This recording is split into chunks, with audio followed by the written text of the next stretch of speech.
All right. So, you know, the thing is, when a man thinks he knows something and promotes it as a truth, but it's not the truth, right? Who can tell you but Jesus or God, right? Now, if you're in a lie and say Jesus is both genders, and you're saying he's male, how can he tell you that? You're expecting a male Jesus, dumbass, right? But if he's both, you're wrong, and 100% wrong, by the way. How can he ever tell you that? Become a male? Or female? Or both? Right. Right.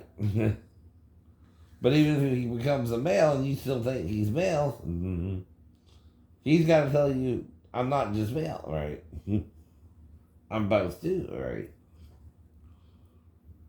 See, because you are both, right? You're not your father only, you're mother and father, right? But if he knows there are hermaphrodites, what that means, right? He can't lie about it even if you can, right? So that's anyone who wants to see the truth can see it through Paul and John. Paul talks of the male and female being one in Christ Jesus. John talks of a girdle with which Jesus has his paps under, right? Do you understand what that means, right? If you were to see him in the flesh and he appeared to you, he has a girdle to gird them, right? Which would make them appear like a man's chest, right? If you met him as the disciples did, right? Now, the only place John can know that is the Last Supper, right? That's why even with Michelangelo's uh, The Last Supper, I think, or whoever did it. Anyway, there's a secret that men don't want you to know about Jesus, right? But it ain't something you can simply divine, right? It's something you have to accept despite what everyone else is teaching about it too, right? And it's not apparent, right? If you got to go around with a girdle about your chest, you might have paps, right? Now, if you're a woman and you're transgendered, you would understand what Jesus might have had to go through if he's both genders, right? Because you want to remove your breasts and become a male chest, right? Right, Elliot?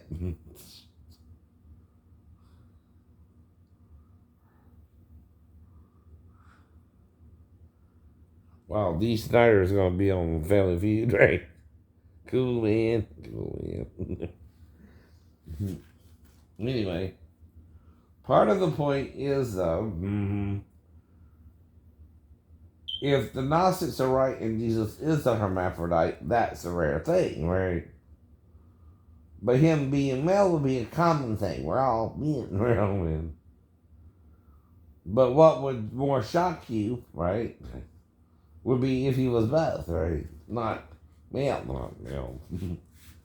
Whatever's going on, they're denying he's the Son of God when he said he's the Christ, right? And they're also denying something you can't see without the book of Revelations, right?